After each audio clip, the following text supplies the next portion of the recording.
So we're going to learn, so we've already learned how to solve once we get an equation in this form, where we just take the square root and stuff.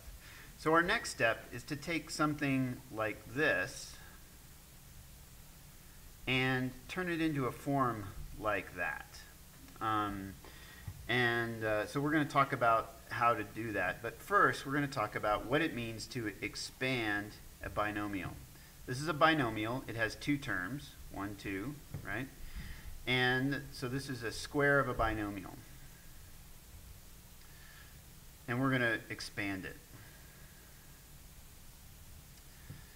So if we take x plus 3, and we've talked about that a little bit, that this equals x plus 3 times x plus 3, which we can think of it two ways. One, we can FOIL it, which is where you make sure that each term is multiplied by every other term.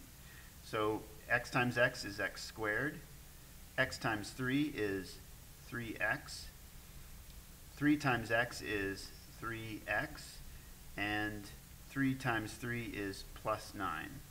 And then we're going to simplify that answer.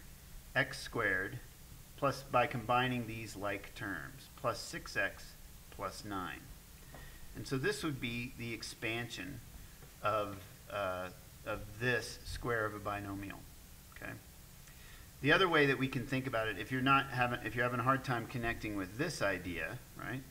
We remember that we can also think of it like using the area model and say this represents x plus 3 and this represents x plus 3, and each of these squares represents that multiplication. X times x is x squared, x times 3 is 3x, x times 3 is 3x, and 3 times 3 is 9. So we would get x squared plus 3x plus 3x plus 9, which would simplify to x squared plus 6x plus 9.